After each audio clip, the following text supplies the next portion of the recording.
morning, everybody. Welcome to the second half of our doubleheader tonight. This is 108 Stitches. What we do is we talk baseball.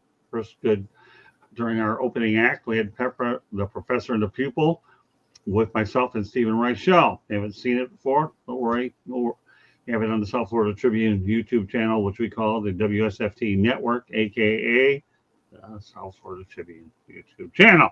Glad to have my regular crew tonight. Megan Price did a wonderful job filling in for George Eichhorn, and Megan will be on from time to time. She's busy doing other stuff. She works in baseball, but meanwhile, I want to welcome back the crew. Just so you know, the title of the show, Barry Bonds with Shohei Ohtani. One on, I missed that one. That'll be coming up very shortly. And we have a lot of other news that we are looking forward to. All right, Catsy, welcome back to the big show. Good to be back, Scott. Thanks for having me.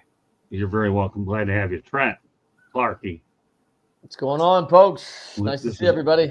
This is a show where we all have nicknames. All right, Taylor. Yep. There you go. I'm trying to remember what your nickname was. I can't remember. Don't worry. The Gator, actually, but the what? I thought it was Taylor Two Mittens Phillips. What was your nickname again? Gator, actually. Gator. I got it back in 1995, back 30 years ago, back in gym class. I just try to rhyme my name. That's all. Well, do me a favor. Next time you log in, I want you to put Gator in between so I don't have these mental lapses here, okay? Because we got to make sure everybody has a nickname. George Eichhorn, I don't know what to call him other than his name because no nickname really matters with him anyways. Welcome back, George. Oh, good to be here, guys. Thank you for having me. Man. All right, well, we have a lot to get to tonight, so let's, with no further delay, we're going to talk about the once upon a time Oakland A's and their move to Las Vegas. The ballpark is actually expected to begin construction in about 3 months. I think it's pretty much all.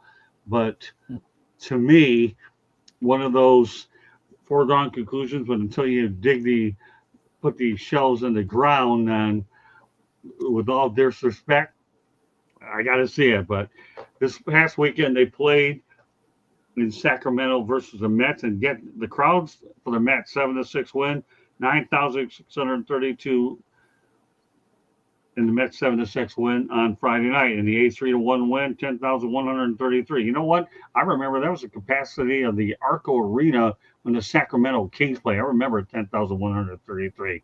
That was a great, and I was actually there. And the Mets 8-0 win on Sunday, 10,036.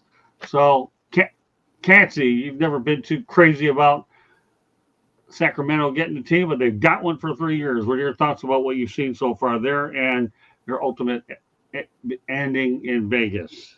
Well, I've always thought Sacramento could be a major league town. Despite the Kings being what they've been for the past many years, post getting robbed in the conference finals. I think, I always thought Sacramento could be a Major League Baseball town. Their minor league team, the River Caps, do very well, and I think if the A's are smart, they should just capitalize it. They can make a lot of money there. They can keep their TV deal, which is actually a lot better than in Las Vegas. But here's the thing about Vegas: I've seen one public screw up after another with John Fisher, who you could probably add him between him and Dick. I'd probably rank him lower than Rob Manfred and Dick Monfort. He has no idea how to run a baseball team. He never has. He doesn't spend a dime. The only reason they've won under his watch, they've kind of won in spite of him. Oakland, he's got a passionate fan base there. And Vegas, I don't know if they really even want baseball, to be honest with you. They would rather have, we see it with the Raiders where, the tourists come to town, they watch the game, great stadium and all that, but that's the equivalent of buying a used car. It's not as nice. The reason that the Knights do well is that was an expansion team. That was built from scratch. That could be adopted by the team instead of bringing a team that they obviously know about, because it's not in Vegas, it's not hard to know about a sports team considering how the casinos operate all night long, well into the next morning. And I just don't see it with Vegas. They've said they would like expansion, which I would certainly welcome them being expansion. But if they get the A's, it's going to be a failure. I've already said it from the get-go. And besides, John Fisher is more slimy than Richard Nixon. I would probably, but yeah, he is. He's coming into town. He's a con man, and he's horrible at hiding it. I'll tell you one thing. Jay's on fire in the chat room, so go back to where we there. The Oakland A's had a pretty dedicated fan base. Las Vegas stole all those Oakland sports teams. The Warriors, obviously, the San Francisco school. Good point. Jay, though, he's got to play Portland before Sacramento, please. All right, it's his opinion on that. Not fine with it. Trent didn't agree with that. Well, first of all, I guess, when we come back, I don't know the answer. Now you have, you do have a team in Las Vegas now, I think, with the Gators, right? Like they're baseball, the 51s were there for a long time. Baseball. Right. I don't know what they're playing in the Pacific Coast League or what's going on with that level. The I would ask is like, what were the numbers in Oakland last year at this time? Were they doing 10,000 people down the Coliseum at this time last year? That's a question for me. I don't think it helped the Oakland A's when they beat 18-0 or something on their opening. Like, not exactly setting things on fire. The interesting thing to me right now, the Aviators in Las Vegas are the AAA affiliate of the Oakland A's. So the question is what happens to where's the AAA affiliate go? Are they going to swap and then the A's affiliate's going to go back to Sacramento? I'm totally confused on how the whole thing works, but I wonder if Vegas is going to be able to pull off a major league. I don't think they've ever had major traction for their AAA club there. I remember seeing a couple games, not exactly packed house. Okay, fair enough. Okay, Trent. All right, now we got Las Vegas wants all the sports, including baseball, and one thing Vegas knows how to do is bring people in. Well, they do. They're a tourist town.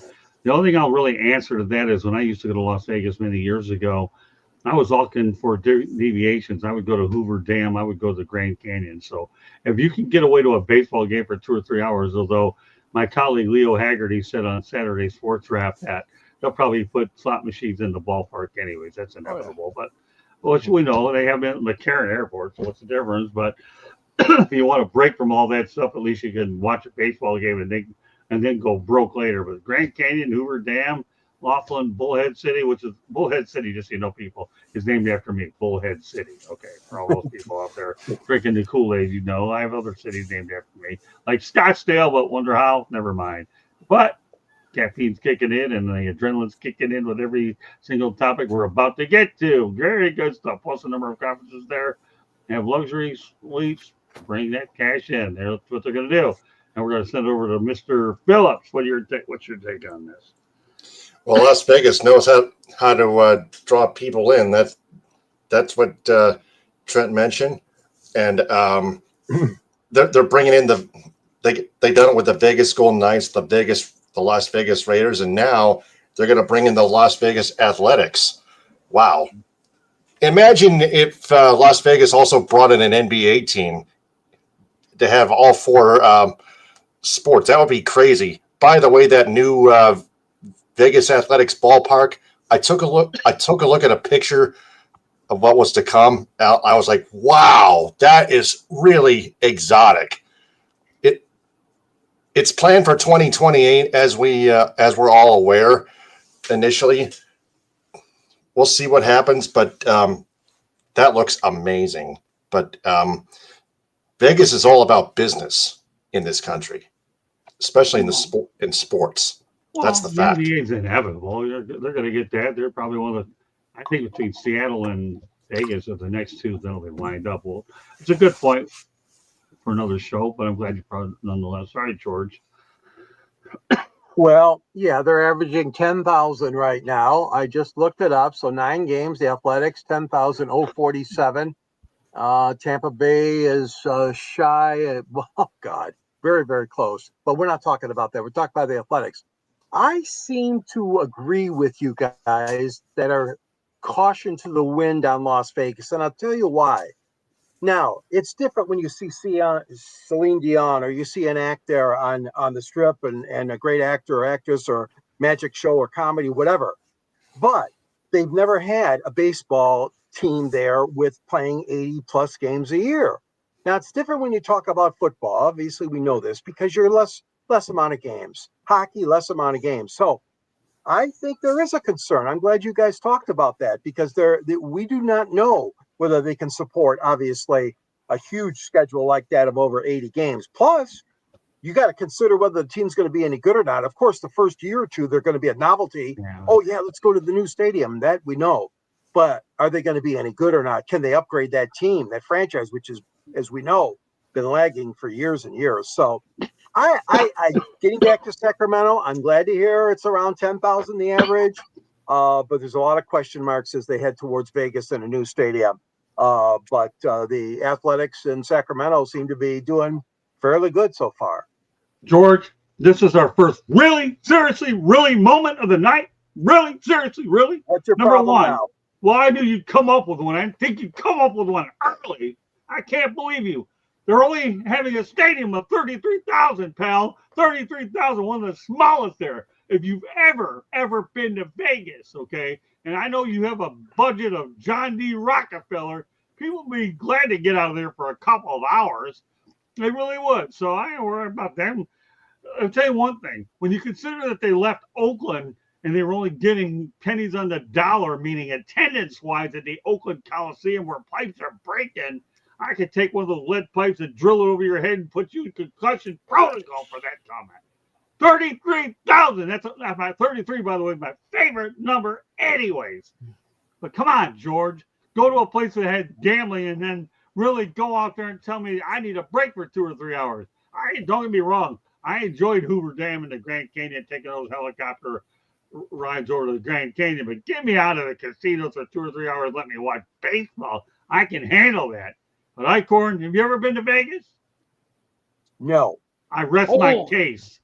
Okay. Hey, Two Mittens, can I ask you? Me neither.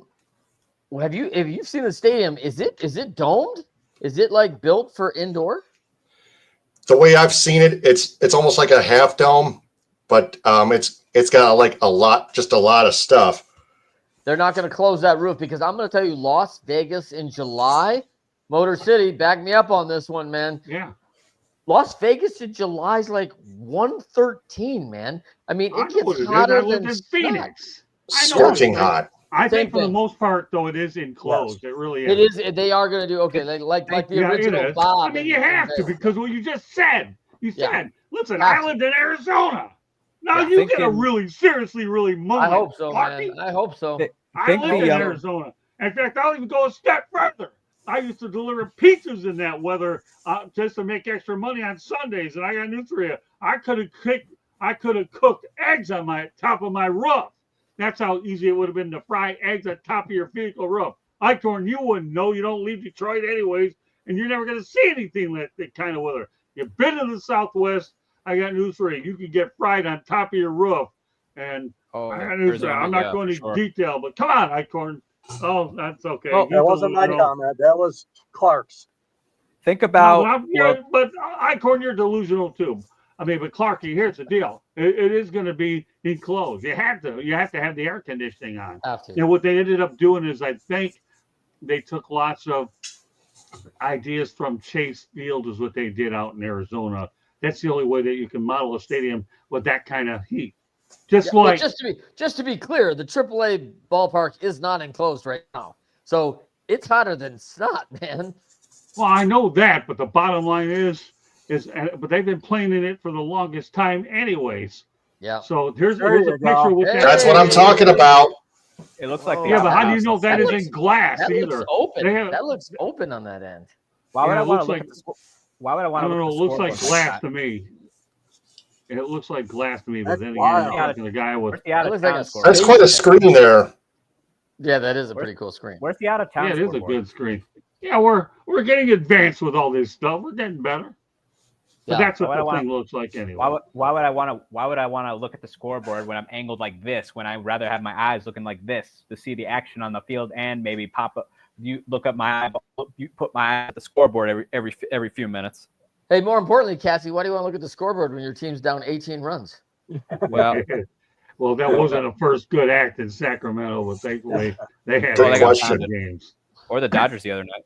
And they ended up. And here's the problem: they lost 18-0. And what's that Cubs player that was whining about playing there? Give me a break. I'll bet his batting average went up.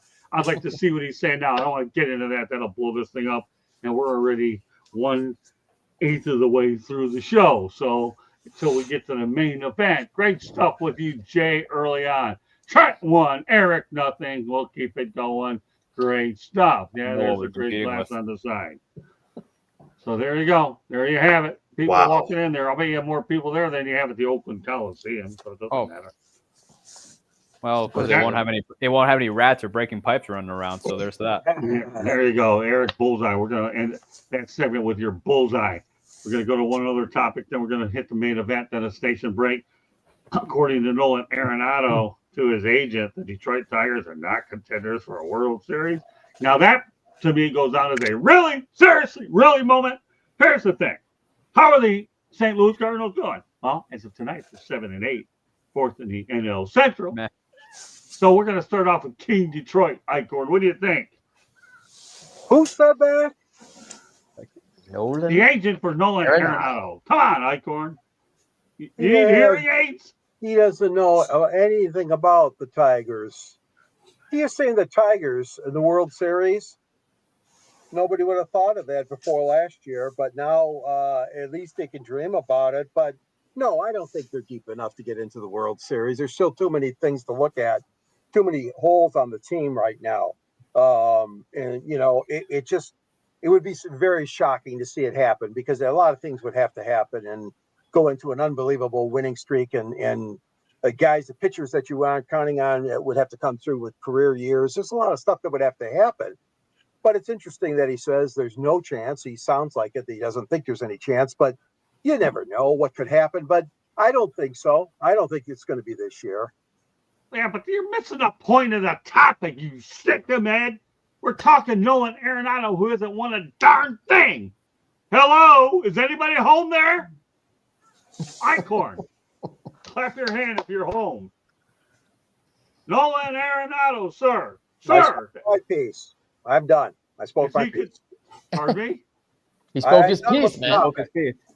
Wow. That's all for the piano man. That's it, man. It's all a piano man. Bottom line is who is Nolan Arenado? How many rings does he have? Not as many as Clark, who I'm going to turn it over to next. Yeah, this is the typical guy who's never won anything talking about winning. First of all, there's 30 contenders right now for a World Series because it's April. Everybody's a freaking contender. Like, this is why you play the game. You got to go out and prove yourself. Now, you go up and down the rosters and you look at clubs and you're like, listen, you got an average age of 22. You're not likely a contender, right? Okay, fair. But if there's a playoff team, you are now instantly a contender. How many wild cards have won the World Series? So if you get into the playoff, you are a contender. And so Detroit proved last year they can go out there and they can compete with the best. They lost in a long last final game series. So you got to give them their due. And I mean, I don't know what Nolan's talking about. He could talk to his agent that he doesn't want to get traded out there, or he could just say the truth of the matter. He can't handle the cold and he doesn't want to really throw up there. So, like, at the end of the day, let's just get realistic about what you are and what you're not. People don't know until you go to town and go and find out, especially players that haven't. When you talk to players about their towns, about they play in, people aren't rushing to St. Louis because of the great food, all right? But people go to St. Louis because their fans are incredible. They have the best fans in baseball. They've got these great people that love the game. They come out in droves. They support the team like nobody else. It's a nice Midwest town. You're not going for the great sunsets. You're not going for the sushi. So what are you going to St. Louis for? You're going for fans and you're going for a chance to win. Great. And by the way, St. Louis has proved that they're going to give you a chance to win because every 3 or 4 years, they're right there in the end. So if you can stay long enough on a long-term contract, you're going to get a chance. But right now, everybody's a contender in April. I think he's crazy. You know what? That's why Clark is the author of the book Leading Winning Teams. Because when you make comments like that, that's why you end up acing this particular topic. All right, Cassie, we're going to you. Well, Arenado, the Cardinals tried in the offseason to trade him, which I'm not going to fault the Cardinals because again, he has the no trade clause, which gives him the right to waive off any trade. The Cardinals had a deal, I believe, with the Houston Astros, and he decided to waive it. He decided to waive it off. Of course, the Astros had to pivot and went and got Isaac Paredes, and now Nolan is kind of regretting that. But here's the thing. It's April. Everybody's got a crack at it, and right now the Cardinals, they're kind of meh right now, kind of up and down. But here's the thing: that pitching is getting pounded like a drum, and yes, the Cardinals' offense might be hot right now, but I'm telling you, that team is not going to go to the postseason. They already talked about having a youth movement, which even though they called it a reset, which they really didn't reset, they kind of typical John Mosaic goes against what he says and does something else. And instead of trading guys like Ryan Helsley and Eric Feedy, he decides to keep them, even though he could have loaded the farm system, particularly with Ryan Helsley, who's arguably, I think, one of the best closers in the National League. But here's the thing, Arenado, he's never won. He's the only thing he's seen is the first round of the postseason. He's never been to the NLCS. He was in Colorado for the first part of his career, which we all remember. He decides to sign that long-term extension with them, and then about a year into it says, I want out, and eventually, and then the Cardinals got him, and then he had an opportunity to opt out and decided not to. But here's the thing, Nolan, buddy, you didn't really help your cause by not doing much of anything in the postseason, regardless of where you've been. Right. And I just think that in his case, he's kind of roped himself in because he could have gone to Houston, where even though they're not now, but typically Houston's right in the thick of it. Say what you will about them, but they've been probably the best team in baseball since 2017. But here's the thing: he costed himself opportunities to win. He should have seen it coming with St. Louis when they were getting bounced, when they were one and done multiple times with him on the team. And I can't blame the Cardinals at all. I really can't. Nolan Arenado roped himself in. He decided not to opt out, and look where he is. He's going to go. He's a Hall of Fame player, but man, he's more than likely going to go in without a World Series ring, and that just happens. But right now, he's stuck because the Cardinals aren't willing to also eat. He's not willing to the Cardinals aren't willing to eat more money, and he's also not willing to leave, even though he has said he wanted to play for a contender. The only thing I'll say is my voice is probably going to last at least one more segment because Eric and Trenton have helped me out. What's your take on this, Taylor? Well, Nolan Arenado has got to learn this is only April.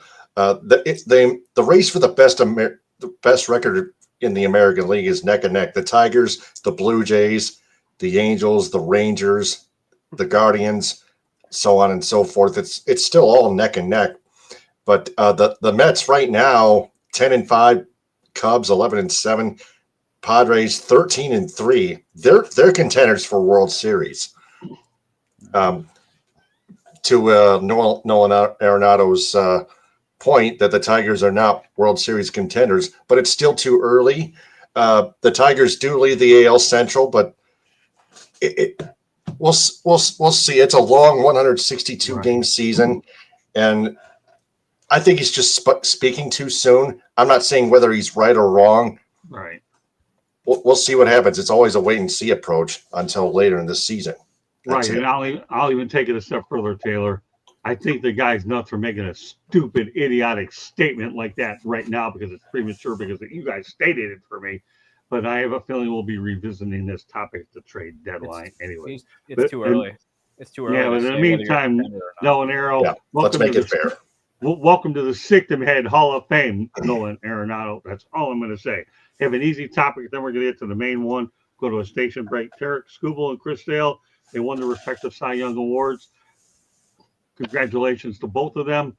So can you see any of them getting another one, either or both? Eric, we'll start off with you.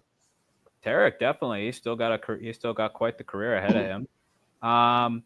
I mean, last year he proved he arguably the best pitcher in the American League last year. He's, no doubt about it. I mean, you see a guy mowing some of the best hitters in baseball down left and right. You should get a Cy Young, and he was obviously a big part of that team that went to the postseason, especially when they decided to shock everybody in the second half. But Chris Sale, nah, he's up there in age. I think he's 38, 39.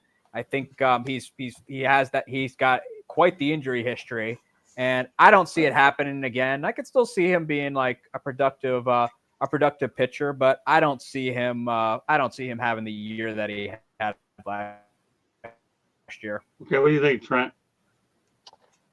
Love Chris Sale, man. The guy's a consistent winner all the time. I mean, it's crazy. I was just trying to find his age actually to see. Born in '89, so he's 36. Yeah. Thanks, Jay. Appreciate you saying that too. Appreciate everything you've done tonight, Jay, for that matter. Yeah, so he's I think he's I wouldn't say he's done, man. He's a special pitcher. He's always got that lefty mix. He hides the ball really well. I like that he switched leagues and went over to the National League at his age. He gets a different look. Sees a lot of players that he hasn't seen regularly from his years in the American League. So I think that's a pretty good move for him after his White Sox and Boston Red Sox days. Yeah. So I like the strategy for Chris. If nothing else, if he's on a good team and he's consistent, I wouldn't count him out, right? Because he's going to be consistent. For the Skubal kid, I mean, listen, last year he came out of nowhere, right? Like, I mean, I shouldn't say nowhere. He was a good pitcher, but like he really had a great year. Tarik's going to establish himself this year if he's the real deal. Is this guy Tarik is so Tarik is going to establish himself. Is he a Verlander type of guy who's going to be consistent or is this a one-off? Right. And it's going to be interesting to watch. And I think it's going to be a big part of whether these Tigers are going to be there in the end or not, because him staying healthy and him throwing like he did last year is going to be a huge add to anchoring that those Tigers into deep innings, staying out of the bullpen. So I do think both of these guys have a chance to go back and do it again. I do. Okay. What do you think, Taylor? And we're going to address Jay's question after we get done with George. Man, Tarik Skubal and Chris Sale. So, Tarik Skubal, he might win a few more. So, and Chris Sale, he plays for the Braves. Yeah, I just found out. So Chris Sale is digging for even more Cy Young awards. So it could keep on happening. So depending how good they are, Chris Sale has been doing this for a long time. Tarik Skubal, as Trent pointed out, has got a career ahead of him. And Skubal might win at least a few more. Right. George? He's been phenomenal. Yeah, I would say Skubal over Sale only because of the age differential. Skubal's much younger. Didn't have a whole lot of pressure on him coming in. He's just put things together. He's solid as far as his knowledge of the game goes. He's rock solid as far as his image, and you don't get no off the field antics at all with him. Tarik is definitely a team player, and I think he really likes being here with AJ Hinch and Chris Fetter and the coaching staff. So I would say that never count Sale out, but I mean, yeah, he is adding years to his resume. What he did last year was remarkable and totally awesome. So never say never, but I would side with maybe Skubal winning one or two more. I'm not so sure about Sale. Well, everybody has a great comments. We'll go to Jay real quick. Sale has one or two more chances. Yeah, I'll say at least one or two more chances. Skubal, the sky's the limit. And Tiger's biggest concern is hopefully he has a pretty good year, but mainly whether they can sign him. I believe next year he's on an arbitration year as well. But I like Skubal's chances better, but you just never know what team he's on. And, of course, you have to always look out for injury as well. But the bottom line is I'm glad both of them won it last year, nonetheless. So let's go to a question that Jay has in here. It's really a good one. And anybody or all of you can talk about, let's put it up. Why is it good for a pitcher to move from one league to another just for a fresh look at batters? I mean, is still tape on them, right? Or is there more to it? Well, address it with you, Trent. It's primarily because of reps, right? Like they don't get to see the pitcher that often. There's not that many interleague games, so even you're slighted. You only get so many interleague. So if you're playing a team, like you may only see the Cubs every 3 or 4 years in an interleague game. So unless you're like Dodger, LA Angels, those get a bit. Chicago Cubs, White Sox, Mets, and Yankees. They've done a lot of that series, but otherwise, there's a rotation going through. So you don't play everybody. In fact, I think like in my whole career, I think I only got to play against Pirates like one time, like my team that I was with. So it wasn't like in every year you see them. So players get comfortable with reps on pitchers. So when you're in the division and you're going to see a guy like 5 or 6 times in the American League East during the season, because you're going to play a 3-game series or a 4-game, and then you're going to see them again and again and again. You start knowing their tendencies. You start looking for things. There's all sorts of ways to give that up. So when guys don't see Chris Sale, man, that's a problem. He's hard. He's hard on guys who don't know. Anybody else want to talk about it? Yeah.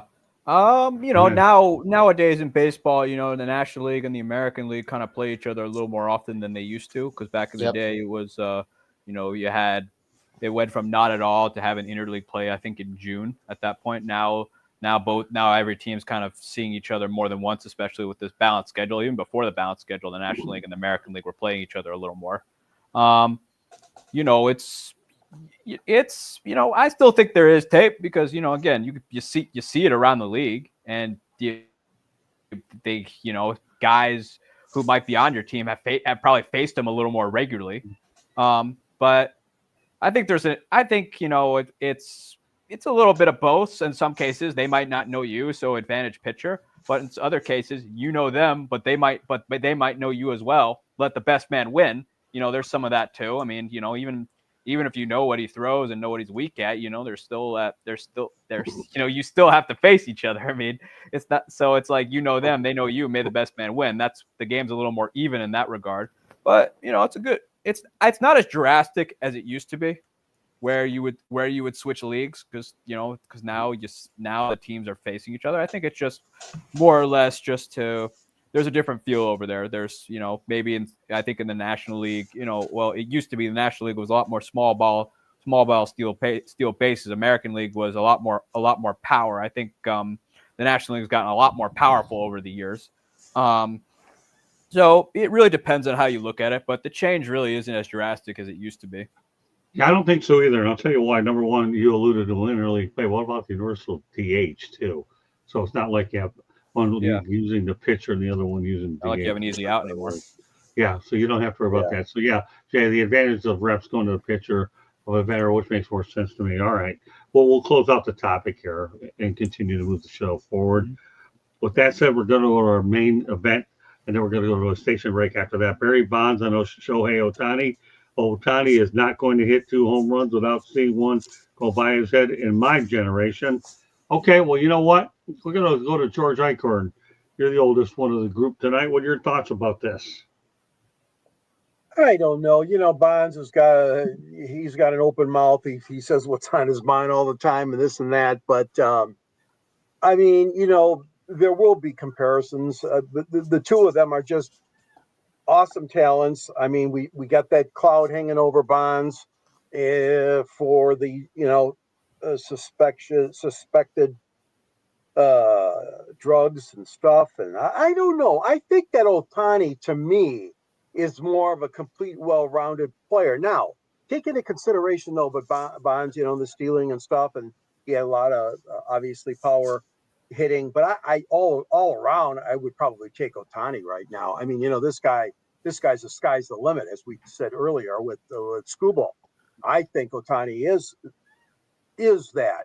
But Barry he's always got his mouth open and stuff like this, and this kind of quote from him doesn't surprise me at all, Scott. I mean, he's been known to do this kind of thing, and you know what? He's keeping his mouth and his interest in baseball, I guess you could say. But I would still pick Ohtani today.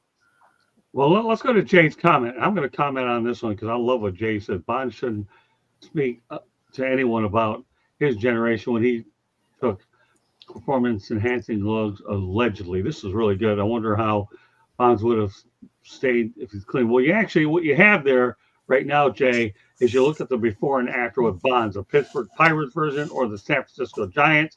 That's when you have PEDs, you have Balco, and more importantly, you have a home run record that deserves an asterisk. And not only that, a lot of people, that's the way I've always thought. I still, in my opinion, I still think he doesn't belong in the Hall of Fame because he cheated the game. But will he get there down the road? Maybe when I'm dead, okay, just like Pete Rose, but that'll be for another animal. So you are hard, right? And nobody's going to worry about the torpedo bat because now it doesn't make any difference because if you can't hit, you can't hit. I think the torpedo bat was a good story for us earlier in the year. A lot of them are buying them, but we'll see whether the torpedo bats, to me, amount to anything. So I think Barry Bonds should be the last to talk about anybody. But I do agree that it will be hard for him to hit 2 runs without seeing one by his head because he is a marked man, Ohtani. He really is. So I will give him that. Yeah, so with that said, I'm going to turn it over to Taylor next. Go ahead, Taylor. Yeah, Ohtani can even hit 3 home runs in a single game. Barry Bonds, I think, just underestimated Ohtani. Ohtani is almost invincible. He's a machine. He's a two-way player. He can hit home runs. He can strike people out. He's just a total machine, a complete machine. He's bigger than a beast, man. So you better watch out. Well, you forgot the other sign in Christmas. I'm telling you why. And here's the reason why I'm saying that. Because, number one, Ohtani has one more championship ring than Barry Bonds does. Turn it over to Clarkie. Take it there. Ohtani won it with the Dodgers. There's no way Ohtani's better. Offense, let's just be clear. Thank you. There's not a way in the world Ohtani is better than Barry Bonds offensively. Like, it's not close. Like, I sent you that thing, Motor City, about Chipper Jones. No, home runs. When we talk about Chipper Jones, you remember that thing I sent you, Motor City, about Chipper Jones talking about Bonds going, Chipper Jones is a pretty good player, right? Like, that guy's good career. And he's like, I'd never seen anything like this guy, right? Like, look at the 2 nights he hit the walk-offs off Atlanta when Atlanta was a really good team out in San Francisco. Mm-hmm. They didn't even want to throw to him. They threw 4 pitches to him in the 2-game series, and he walked off 2 of them. 4 pitches they threw to the guy. They basically gave him a free pass the rest of the 2 games. Ohtani's never going to get that kind of respect, and he plays on the best hitting team in baseball. If Bonds had actually somebody behind him to actually go hit, you'd have to throw to that guy, and that wrecking crew would be a whole nother level. So for me, it's crazy. Jay, I love Jay. Hey, special shout out to who's our girl on tonight? Who's our girl on? Hey, Brandy. Thanks for joining, Brandy. Jay, I get it. 8 wild cards have won the series in the 30 years. And listen, the best team in the regular season has only won the World Series 3 times. So the wild card has won it over 25% of the time, right? So you get in the playoffs, you got a fighting chance. And when we talk about fan base, Cincinnati's not even close to St. Louis. It's not even comparable. That's like St. Louis is up here and Cincinnati's down here. Sorry, Cincinnati. I do love you as a fan base, but like St. Louis has a whole nother level of baseball knowledge, and they've had it for years.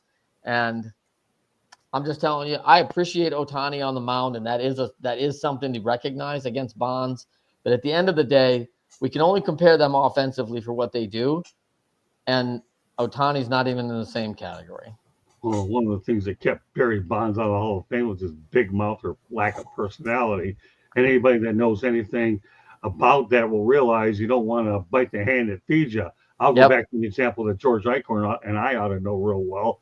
I went to the Marlins and the San Francisco Giants game, that deciding game, and I refused to go to a Bonds press conference after to get soaked with champagne with the Marlins. I didn't like Barry Bonds, and nothing was going to get me to talk to that fraud anyway. So people say, well, tell me how you really feel, Motor C. I am telling you. Number one, he was a marked man. He probably got hit by a lot of pitchers because they didn't want to give him another home run, knowing that that would just be another home run against them, and that makes them look bad. And number two, maybe they just simply hated him and would like to knock his brains out. But I'm going to go to the most controversial character on this panel. That's Mr. Katz. Yeah. Well, first off, Barry Bonds has a talent that I don't think anybody in baseball really, nobody in baseball has had before or since. That guy just hits. That guy, you can't teach that. He's truly what you can define as generational talent. That guy can just hit. And there's a reason that they walked him with the bases loaded. Think about that. Bases juiced, no one to put him. A run's going to come across. You're willing to concede that run just so you don't have to get tormented by Barry Bonds. And and he also, unlike Ohtani, the man had no protection in his lineup. What do you think he had close to that? Jeff Kent. That I wouldn't even qualify that as protection. Even in Pittsburgh, nothing really there either. Imagine if he had what Ohtani has currently. You're talking maybe he hits 80 home runs. With no protection and you still hit 73, that's pretty good. That's pretty good. Say what you will about 73. And I love this, Jay, jumping in with a great stat.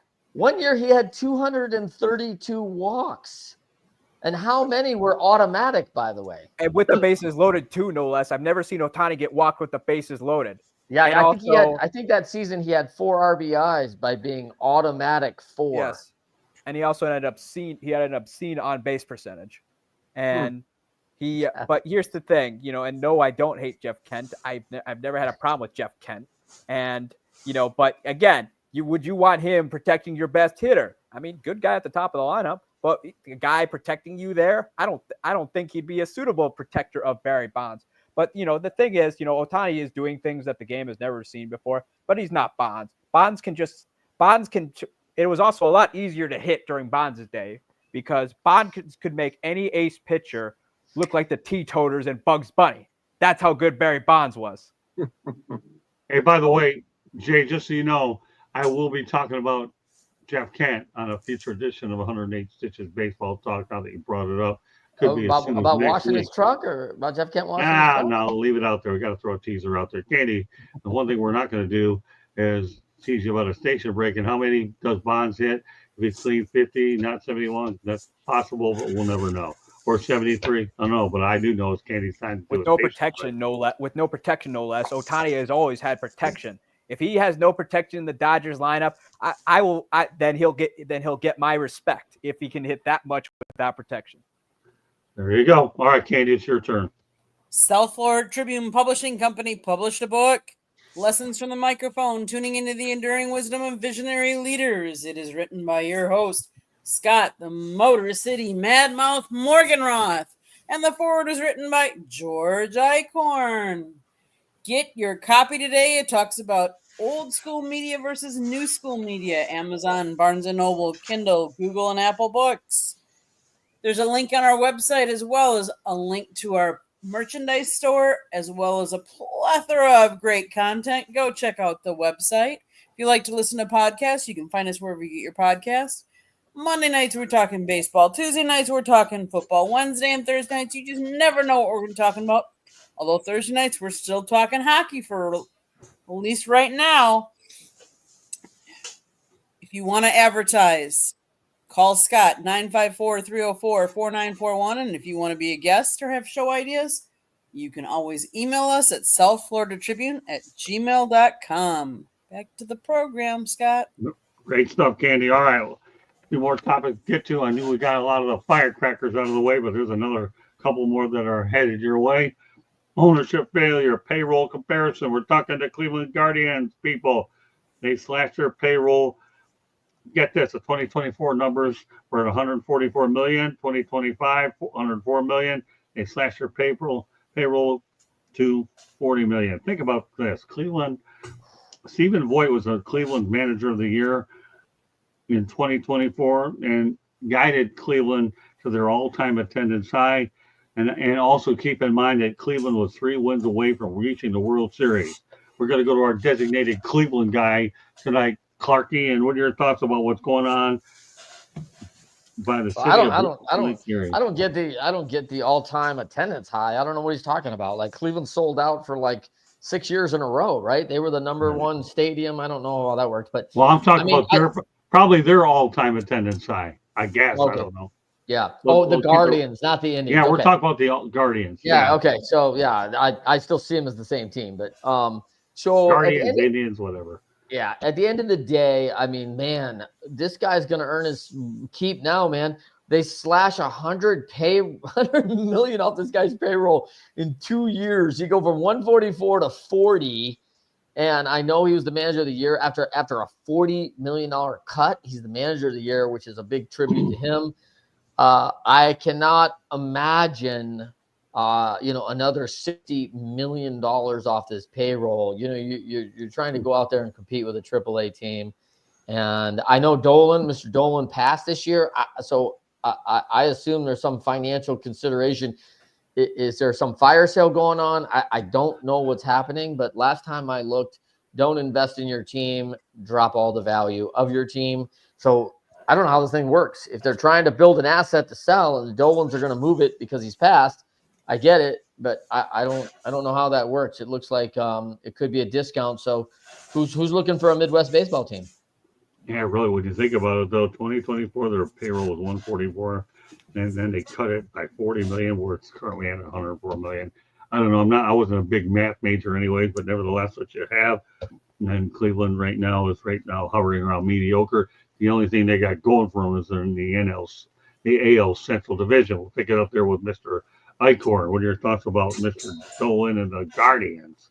I don't think it's a very good sign. I mean, obviously, when you're starting to cut those drastic amounts, I mean, that does send a signal to your team and to your fans, and perhaps free agents that would be considering the Guardians for a possible contract or two. The attendance is down. Yeah, I mean, almost. I think I heard something like almost 8,000 per game. And I know it's early in the year, but the fans are 8,000 less per game. I mean, the Guardians are a team that, similar to what we've seen before in Tampa and way back in the day, maybe occasionally with Oakland, small market, comes through, can stay in the race, stay in contention. And as you mentioned, they're in a division which they can't continue to challenge for the division title. But that's a bad sign, man. I don't like when you hear numbers like that. That's not good.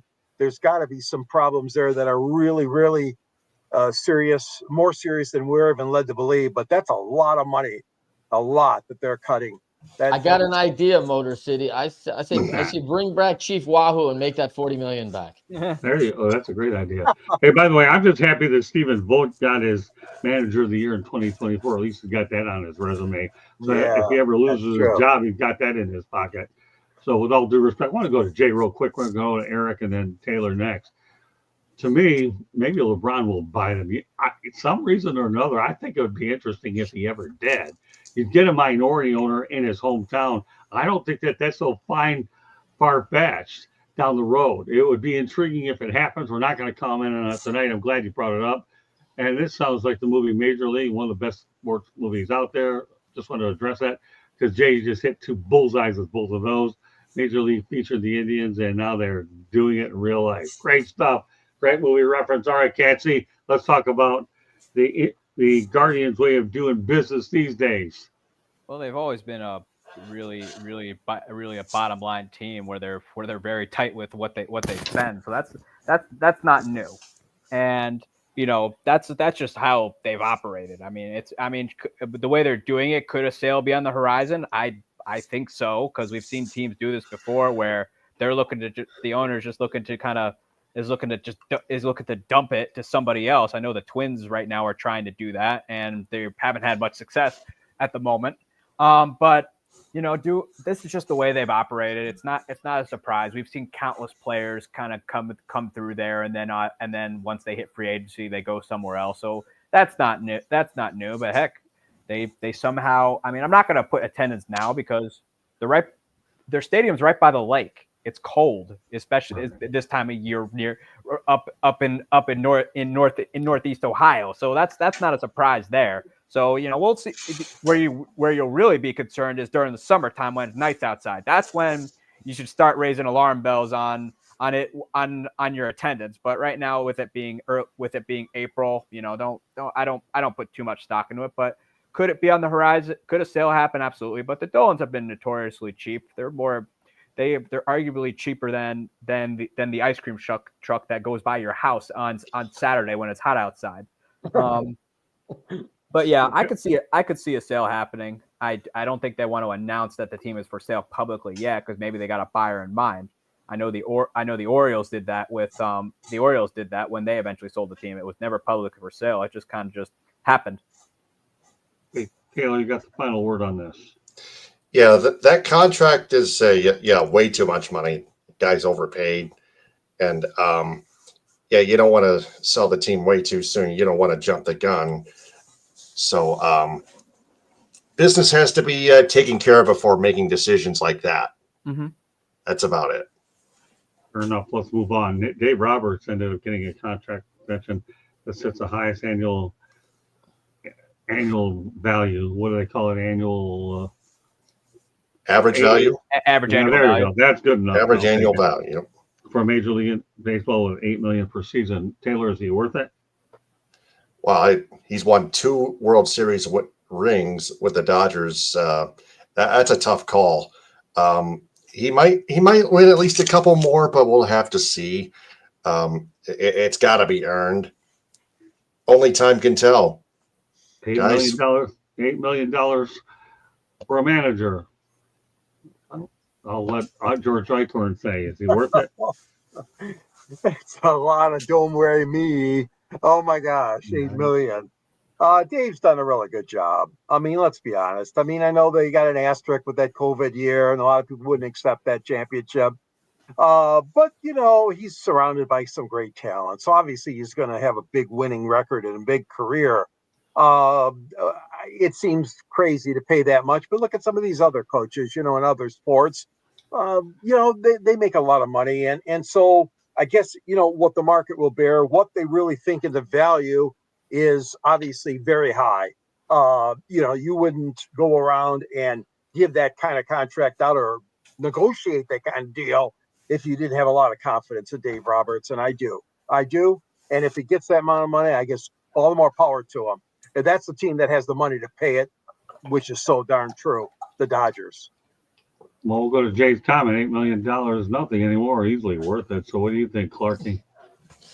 Yeah, I mean, listen, let's talk about ROI. Like the $8 million feels like it's really good. I mean, if we look at like a CEO of a company who goes in and takes a bunch of value of that company and takes it up, they get bonused out.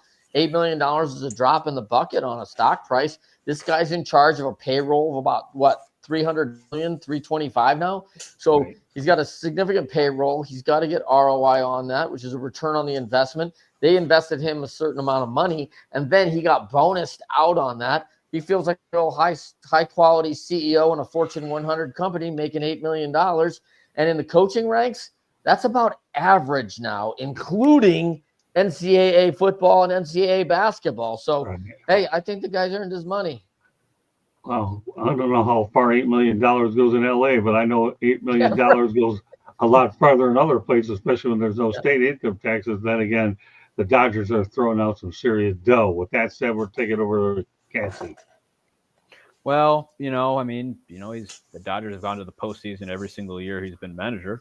I think the Dodgers have, I'm pretty sure they've won the division every year he's been manager. I mean, you could say what you will about the rest of the division because San Diego's kind of has kind of become a pesky team even this year.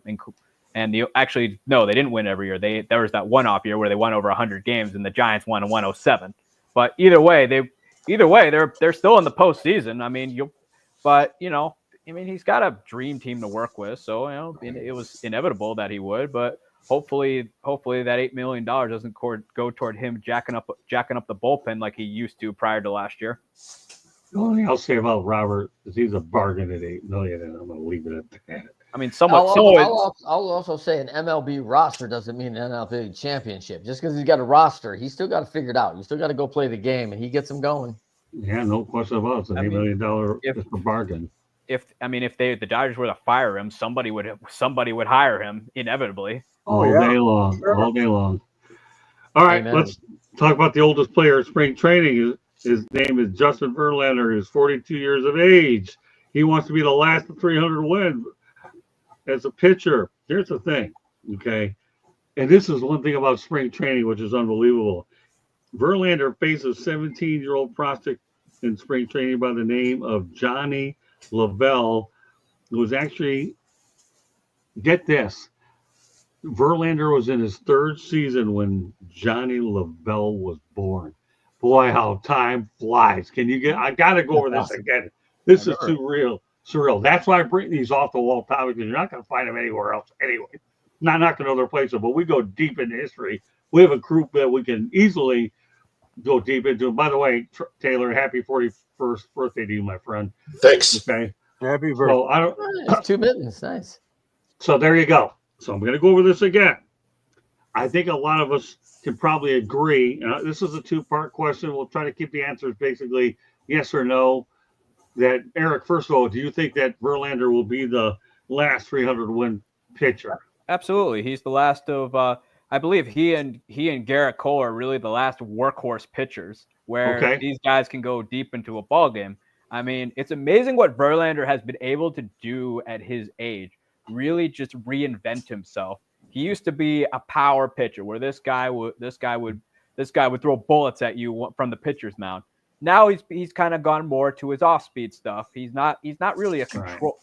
He's not a guy who has to have precise control like CC Sabathia had to have late in his career. But the fastball is still there, but he's moved a lot more to the off-speed stuff, and it's why it's amazing how he's been able to kind of reinvent himself into what he is now, which is a guy still at the age of 45. Because God, I remember a very young Justin Verlander. Which gosh, Scott, you're making me feel old over here. I'm sure you're making everyone else feel old over here. Thanks a lot for saying that. Okay. Well, good. Well, good. You're still walking. At least you can go out. You can go out to the mailbox unassisted to get your mail each day. Don't hold your breath on that one, but go ahead. Well, but Verlander, I think he can do it. He's the last guy who's the real horse of his generation, is where starting pitchers, where 100 pitches, regardless of the inning, you're out of there. But Verlander, I think he can do it. I'd love to see him do it because when he gets it done, he'll be. I think him and maybe Clayton Kershaw will be the last 300 winners we'll see until starting pitchers go back to what they were when I first started watching baseball, and obviously Scott, when you first started watching baseball back when the pitcher's mound was closer to the home plate. Okay, well, I'm not commenting on that part. Okay, but I'll turn it over to Clarky. I don't think he's going to make it. I mean, 38 wins to go at 42, man. I mean, he's got to average 13 wins a game for 3 years. That puts him at 44. Yeah. That's a little rough, man. If he's on a great team, if he gets traded to the Dodgers, that might be good. Like if he can play for them and just throw that lineup. But I did want to give a couple quick updates. San Diego and the Cubbies about to start. St. Louis 7-0 over Houston in the 6th. Minnesota losing to the Mets 3-1.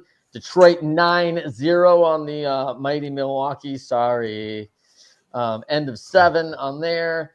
Tampa Bay is throwing up 16 runs on Boston right now, including a 9-run third. 9-run third. And this just in. Yankees win 4-1 over the Royals. Good. We're going to lead up to Eric's rant, so hang on, Eric. Don't go too far. We still have a few topics, and we're going to leave your Yankee hay a little bit later. In fact, you know what I'm going to do? I'm going to also talk about this real quickly with you two, and then we'll let Taylor and George talk about it. So what are your thoughts, Eric, quickly, about what you think? Wasn't it amazing that Verlander faces a 17-year-old kid? How does that make you feel? It makes me feel old. It makes me feel just incredibly old. Well, I'm sure. I wonder what you feel actually. Well, I'll tell you that afterwards. But I figure it's a two-part question. What about you, Clarky? Gordie Howe was like 50 in the league. Like, how young were those kids at that time? Gordie Howe might have had that's a great comparison. I was waiting for somebody to come on. Come on, man. Gordie Howe, bro. Like he's playing for the Hartford Whalers with his son on the same line. I think both of them actually. So I don't know, man. I mean, it's a thing of the game. You know, it's always interesting when you got kids that he's 3 years in when this kid is born. That's a crazy stat, right? But you know, that 17-year-old's also not in the major leagues. He went to a major league camp at 17, which is impressive. Don't get me wrong, but you know, he's not exactly in that league just yet. By the way, Gator, man, I think you're looking better than Verlander. So maybe you could go get him 38 more wins. Oh, great transition. Well, I'd have to work out a lot. Overrated. Before we go to Gator, though, I do want to mention things that Jay's on fire all night. I'm putting everything up I can. Don't worry, Candy, you got the night off in the chat room because I want it all up, and I know you're working on the project. Garrett Cole has 153 wins, so he's only halfway, and he's fourth on the active MLB players. We can call JR crack statistician. True. Right? Great stuff. Fourth. Just putting him up there. Nobody has to come on and everything. We just want to make sure it's up there so we can see it. Nolan Ryan had no issue pitching. I didn't have an issue to anybody. That's a name. But we'll leave it at that. All right, Gator. You know the two questions. It's a two-parter. You have, does he get to 300? And two, your thoughts about him facing the kid. Well, yes, Verlander can get to 300. It's a high possibility. And the second question, of course, Verlander, it's like a mentor pitching to a student. Of course, you got to learn the hard way as a hitter, facing one of the best pitchers of all time. Justin Verlander pitching for the Tigers and then the Astros and then the Giants. Of course, Verlander's been in MLB for a long damn time. Don't forget the Mets for half a year. The Mets, yes. See him pitch Thank you, with yes. 17-year-old? Really? Seriously? Really? Got to teach him. 17 years old. I know, but really, I'm with you, pal. I really am. Nolan Ryan did it. I know it looks insane, but still, mentorship. I'm not debating that. Icorn and I can appreciate a 17-year-old facing a 42-year-old, right? That's why I'm saying I'm turning over to Icorn last because we had the oldest for last. 25-year difference, right? 17 to 42. Something like that. I don't know. Yeah. No, I mean, there's no way he's going to get 300, but that's okay. He's still in the Hall of Fame. He still had a great career. But no, I don't see him getting to 300. But I do see this, and that's obviously a tough decision. And the fans of Detroit are wondering, but it's going to be so hard for him to decide is he going in as an Astro. But that's another game, another topic for another day. Justin Verlander has been one of the greatest pitchers and obviously a great asset to the game. You know, he's conducted himself very well on and off the field. He's done a lot of charity things. I know in Detroit he was real active here in town with several charities as he was throughout his career. It is amazing though. Yeah, Scott, like you said, if I see a kid that young in spring training, oh my God, you know, facing this legend. I got a bet against Verlander. Well, yeah. But anyways, he's a role model for a lot of young people anyways. But I really think that as much as I'd like to see him get to 300, being 38 victories away, it's going to be awful tough. Yeah, you know what? I'll say I have my doubts on this one. He could have had him if he hadn't missed too much injury time, but I'm not going to. They always say never. Right. But I do have my doubts in terms of the kid. Oh my gosh! When I saw that, I had no choice but to put it up here, and that's why I threw it up. It was just too. Only in spring training can you see something like this, and I've covered enough spring training games. Go ahead, Clarky. Love to see how many wins Nolan Ryan had after 40. I see Clemens had 61 wins after the age of 40, but he got some help, right? I mean, the guy wasn't exactly doing it on the straight and narrow. So. Teamwork. Yeah. Well, I wasn't that kind of help. I wasn't talking.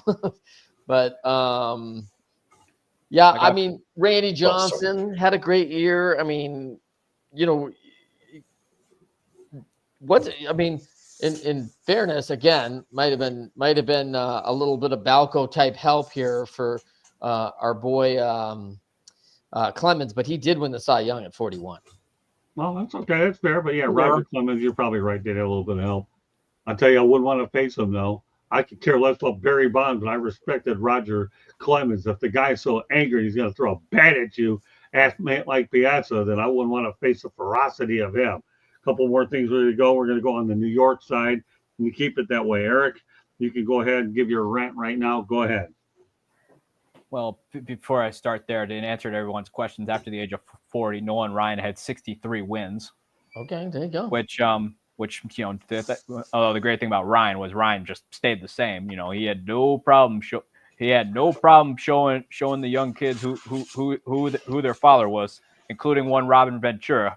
But anyway, and to my rant, the Yanks got to stop walking people. It's driving me up the damn wall. The amount of times, granted, sometimes you don't get the call you want, which happens, but you got to throw that one in there, man. You can't just be great trying to graze the zone and get a punchy. You got to just throw that thing in there. And this year, the Yankees defense is significantly improved compared to what it was last year. It's driving me crazy. They need more. Yes, I understand that they have some arms on the injured list. I totally understand that, but you lose games by walks, and walks are the equivalent of beating yourself. If a guy laces the ball into the outfield and you lose that way, so be it. It happens. Because those guys are paid too. But don't give them a free pass and go. Actually, make them work for it. Well, just an FYI, Cody Clemens did make the Philadelphia Phillies opening day roster. Nobody has to comment on it. I'm just saying he made the opening day roster. Hello, Cyberuski. Hello, Cyberuski. Glad to have you on tonight. We appreciate it. What's going on? We're talking baseball, but glad you popped in. So with that said, okay, that's Eric's rant. We don't all have to comment on it. That's why he has it all by his lonesome self, because I enjoy watching. Of course, I like to think the whole show is basically Eric's rant, but this one he gets to do all by himself. Final topic of the night. Yes, we're near the end of the line, but we're doing pretty well, actually, on time, all things considering. So here's the biggest thing. We'll stay on the Yankees theme. Robinson Cano, is he a Hall of Famer? Yes or no? Kathy, what do you think? No, it's no, because he had like a window where he was good, all-star caliber player, but then he kind of fell right off, and then also during his fall off he got busted for steroids. Now we all know that the writers are either boomers or they are of the World War II generation and don't like steroids. They it's not going to happen. I mean, Robinson Cano had his window, but then he fell off. He didn't sustain it for a long period of time. Even his peak years really were, he was an all-star, yeah, but he wasn't like a world beater dominant player during that time. Okay, well, you know what? Here's the thing. I have to be very fair, okay, to the prayer system. Okay, so Cyberuski, I believe in Rome, rest in pieces for some people, but here's what I'm going to put this up there anyways. Everybody can pray, but that's as far as I'm going to go because I'm a person of the people. So can we do a prayer, okay, for Joshua Dorsey since he got banned for being correspondent? All right, well, we have a prayer. We'll leave it at that. Okay, so everybody got a prayer. Amen. Okay, prayers. Okay. Next comment. I only did this, Cyberuski, because I like you. You're Joshua Dor. I'm truly sorry that you got not control yourself and got yourself banned. Amen. All right, Cyberuski, you're in the Hall of Fame because of that, because we're talking about the Hall of Fame anyway. So with that said, Trent Cano, Hall of Famer, yes or no? But keep in mind, these are the numbers, although I think they're asterisk type. 301 average, 2639 hits, 355 home runs, 1306 RBI. Does it matter? I don't know. But anyway, Cyberuski, I like your candor on that. And the fact that he was so nice, we'll leave it at that. All right, but go ahead, Trent. I like the guy as a player. I'm coming from a different era. I think his numbers look staggeringly amazing compared to the players today's numbers. But back then, that was, he's a 300 career hitter, man. That's no joke. And I want to give that guy his props, man. If I'm saying yes or no and it's my vote, it's a no for me. I'm assuming that's a thumbs down. Down. Right. There you go. Right. Yeah. Actually, we have those on our thing too. That's the technology part that I really don't know about. All right, Taylor Phillips, are you swift about your decision to vote him down? Of course, I had to get a Taylor Swift reference. Of course, I'm not giving him a Hall of Fame induction because of the steroids that Eric Katz mentioned. Had it not been for them, then I would say yes because of those numbers. It's just the steroids just destroy you. They destroy your career. They destroy your life. Simple. Not much else to say. Sometimes less is more, and you just less is more. Icorn, what do you think? Well, Lou Whitaker's not in, and we want to put Really? Robinson Cano in. Hey, George, I'll have a dunce cap in the mail as soon as I can get one because who the heck's talking about Lou Whitaker? The only reason why he's not in there is he's like Barry Bonds. His PR is bad, and he didn't want to talk to anybody. Really? Seriously, really? How many of those can you get one night? The only thing I get out of Lou Whitaker is a hashtag, and you get a dunce cap out of that. On his stats, he does deserve serious consideration. Cano, 301 batting average, 2,600 hits, 335 homers, 1,306 on the RBI. But then again, if he has taken performance-enhancing drugs, then no, I'm not going to vote for him. Well, that's a long version of the obvious answer that I'll give you because I'm not short on any answer. All I'll say is no. And Cyberuski has something to you. Okay, Eric, what's in the bag next to you? All right, I don't know. Do you have anything in the bag? I don't even see one. Oh. Okay, White there's no bag. bag. He's got a bag. I don't know why you displayed a bag like that, for us, and there's nothing snacks, man. What do you got? Snacks? No, I I don't even know. I bought a picture of Han Solo at the at the other day. So there you go, Cyberuski. Han Solo. Yeah.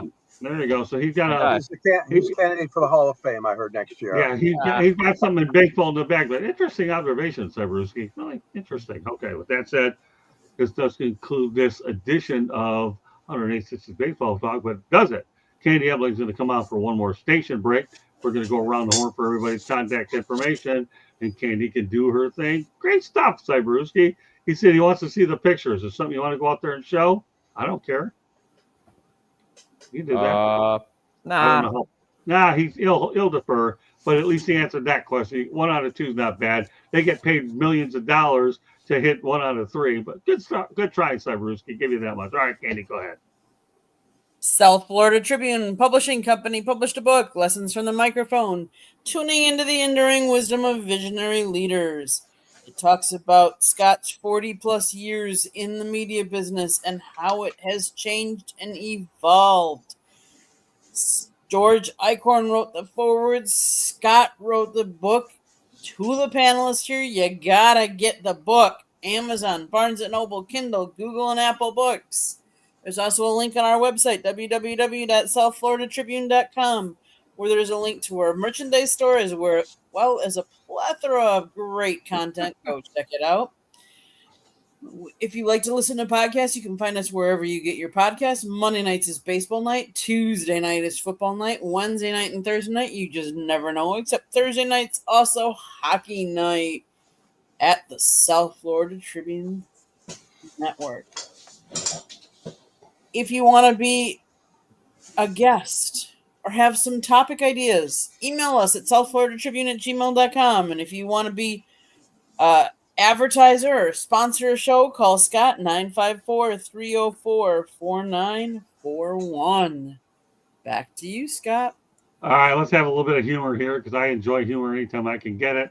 Josh Shador, I'm banned. I'm banned you if you don't show up. That's your own business. I don't really care. I mean, hey, we have a good audience for a lot of the shows. We always enjoy when you go out there and come on. So, and Josh Shador winning the World Series this year, and then his final. Well, I'm going to tell you one thing. I don't think it'll happen, but the Marlins will say this. They're playing good baseball. They really, really are playing good baseball for a team that had no expectation. Josh Shador, I'm going to give you that much because you're not a baseball guy, okay? But I don't think that nobody expected the Marlins hovering around the 500 mark. That probably is a good topic for a future show. We had a lot of things we want to get talking about there. So good stuff, Josh Shador. Every now and then it's just as easy to say something pretty good so we can build on ideas to me going into that. Great stuff, Josh Shador. Searching for a miracle. All right, Eric Katz, okay. Let everybody know how they get a hold of you. You can follow me on my Twitter at Sports Team News or my blog at bellyupsports.com. Okay. Trent, you got a book. 3 authors in this group. Yeah. Book, Leading Winning Teams, published by Wiley. Check it out. Go get it. Book, audio, ebook. You can get it any kind of format you want. Check it out. Please go buy it at your nearest retailer. And then, of course, you can find me at Trent@leadershipity.com. Check out my award-winning show, Winners Find a Way, on all your major networks. And we are live every Thursday morning at 10 a.m. Eastern, 7 a.m. Pacific on LinkedIn Live, Facebook Live, and Leadershipity YouTube channel. I will see you there. Not only that, we get to see you every Monday night. So Heck yeah. Monday nights. Monday night, 108 Inches Baseball Talk. This is pretty much a set group that we have. We ride with this group. I also want to mention everybody that before the show, Professor and the People is back. Steve Reichel and I have a good time. We brought it back, and I'm convinced that with what we were able, the two of us were able to do, Candy has a pretty good thing there. She says, one of the reasons why you like Steve Reichel is he's a lot like you. Well, of course. Guy got a lot of energy. Well, if you haven't seen Steve Reichel in action, guys, you got to watch this guy. We're animals. So that's what is our lead into this show. So, yeah, Joshua, I hope you're right. I hope the Marlins make the playoffs. Hopefully get out there pretty soon. But our schedule, I have to admit, guys, has been really aggressive since we began the first of the year. Get this. Couple spring training games, covering FAU basketball game, the last one of the year.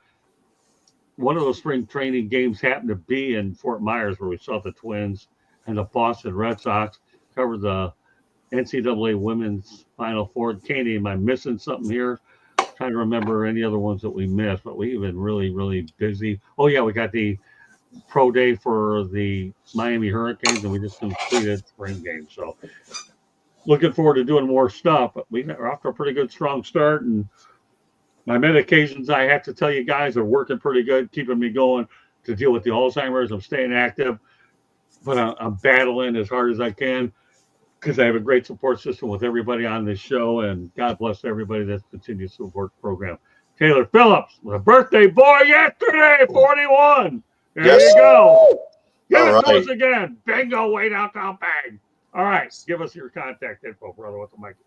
I don't know. Do I need that magnifying glass, or do you need it? Well, it's part of my podcast prop. Subscribe to the Michigan Sports Truth Podcast on YouTube at the Michigan Sports Truth Podcast. Follow it on Instagram, Threads, TikTok, and X at Michigan_Truth. Like its Facebook page and follow it and listen to it in audio form on Spreaker. Oh, there you go. Happy birthday, Taylor. I'll tell you, Taylor has made himself a fixture on 108 Inches Baseball Talk. Love having this guy on the air. There's a baseball guy out there. Thank you, Cyberowski. There you go, Cyberowski, taking the high road tonight. Awesome performance by Cyberowski. All right, Icorn, the other author, who, by the way, wrote the foreword of my book, but you get to talk about yours. Yes, you can reach me. Read me. Let's rewind that. You can read me at the South Florida Tribune under the contributors section. And I cover sports in Detroit and Michigan. I wrote a book. You see a photo of the cover there. Detroit Sports Broadcasters on the Air. The forward by Ernie Harwell. And Scott's in the book. And so many more of ours are in the book of sports broadcast greats in the state. On a sad note, Scott, I don't know if you heard, but one of the greatest that Detroit ever had, Larry Henry, passed away. Really? Larry Henry died on Friday. I don't know his age. I just saw it on Facebook before the show started, but we remember Larry Henry did a lot of great, especially motorsports announcing. You can reach me at gicorn@yahoo.com and on Twitter or X at SanGSports99. Great show tonight, guys. Well, rest in peace, Larry Henry. I've met him a few times through the years through motorsports. All right, you know what, Taylor? I've got to give Cyberowski his due. He wished you a happy birthday. All you have to do to make him smile like Gomer Pyle, okay, because everybody knows that Gomer Pyle has a wide smile. Just say the word dog check, and I guarantee this guy will be, just say the word. I don't care how high energy or low energy. Say it high energy with an exclamation point, and this guy will be smiling from here to Alaska. Go ahead. Give him a dog check. Yeah, dog check. I don't know what that means, to be honest. Don't worry about it. It's an internal house joke. Just say dog check. I think you said it once. Dog check. Huh. There you go, Cyber. Don't normally do it, but considering you were so nice to ask it and you wish this guy a happy birthday, we'll give that one. All right, with that said, that does it for this edition of 108 Inches Baseball Talk. We'll have a brand new episode next Monday night at around 8:30, 8:35 p.m. Eastern time. We'll be obviously doing the Professor and the People. Great show. I've been looking for a good show to lead into it, and now I have a good 1-2 punch between Professor and the People with Steve Rachel and I, and of course my superstar crew here tonight. So on behalf of Eric Katz, Trent Clark, Taylor Phillips, George Eichhorn, my name is Scott Morgan, Rock the Motor City Mountain Admouth. Not giving you a dog check, but I'm going to say good night instead. And I hope that Trent Clark isn't yawning because I was boring. Okay, if he's tired, I get Tired, that. man. Oh, he's tired, but that's all right. We're gonna call it a night. Hey, I love you, Trent, man. You are awesome, baby, as Dick Vitale would say. Rest in peace, Larry Henry. See you next Monday night for Professor and the People 108 Inches Baseball Talk. We'll have a lot more loaded next week. God bless everybody. Have a wonderful baseball week. Sure, we'll have plenty to talk about. Good night, everybody. Night. All right. See ya.